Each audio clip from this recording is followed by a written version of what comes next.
சமீபத்தில் மனோஜ் பாரதிராஜா அவர்கள் காலமானது நம்ம எல்லாருக்குமே தெரியும். அது எந்த அளவுக்கு எல்லாரையுமே பாதிப்பு ஏற்படுத்துது அப்படின்றது எல்லோருக்குமே புரிஞ்சது.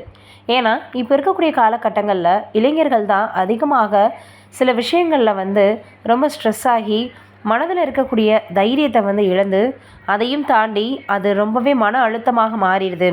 சின்ன விஷயங்களுக்கெல்லாம் இப்போ இருக்கக்கூடிய இளம் தலைமுறையினர் ரொம்பவே கோபப்படுறது, அதற்கப்புறம் ரொம்ப தவறான முடிவுகளை எடுக்கிறதுன்னு தொடர்ந்து நடந்துக்கிட்டே தான் இருக்குது. இந்த சூழ்நிலையில் மனோஜ் பாரதிராஜா அவர்களுக்கு ஏற்கனவே ஒரு ஆப்ரேஷன் பண்ணியிருந்தாங்க. அந்த ஆப்ரேஷன் பண்ணதுக்கு அப்புறமாக நல்லா தான் இருந்தார். மறுபடியும் உடல்நல குறைவு எதுவுமே இல்லாமல் செக்கப் மட்டும் போயிட்டு அப்போவும் நார்மலாக இருக்குன்னு தான் சொல்லியிருக்காங்க.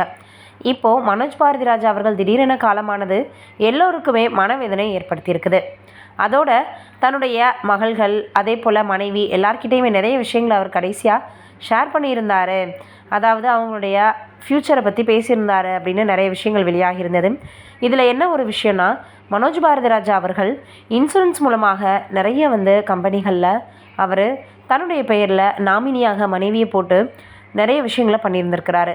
இப்போ மனோஜ் பாரதிராஜா அவர்கள் காலமானதுனால அவங்களுடைய மனைவியை தேடி அந்த பணமானது வந்திருக்கு. என்னுடைய கணவரே போயிட்டாரு, எனக்கு எதற்கு அந்த பணம் அப்படின்னு மனோஜ் பாரதிராஜா அவர்களினுடைய மனைவி அதை வேணான்னு ஒதுக்கி தள்ளியிருக்காங்க.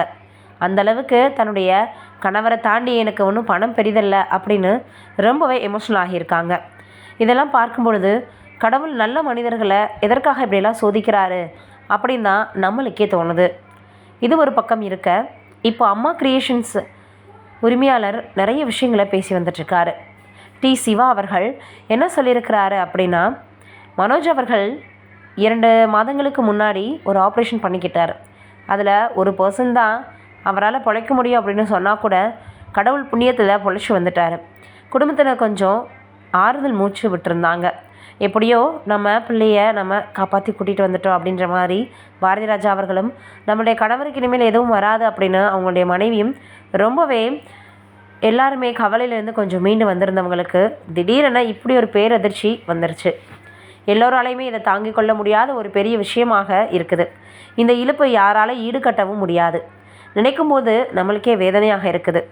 என்னதான் எவ்வளவோ ஆறுதல் சொன்னாலும் பேசினாலும் அந்த குடும்பத்தினருக்கு மட்டும்தான் அவரினுடைய இழப்பு எந்த அளவுக்கு பெரிது, இனி திரும்பி பெற முடியாத ஒரு உறவாச்சே அப்படின்னு ரொம்பவே வருத்தத்தில் இருப்பாங்க. இதற்கு காலமும் கடவுளும் தான் பதில் சொல்லணும். நம்மளுடைய சார்பாக மனோஜ் பாரதிராஜா அவர்களின் ஆன்மா சாந்தி அடைய கடவுளை வேண்டிக்கலாம். நீங்கள் என்ன நினைக்கிறீங்கன்னு மறக்காமல் கீழே இருக்கக்கூடிய கமெண்ட்டில் சொல்லுங்கள்.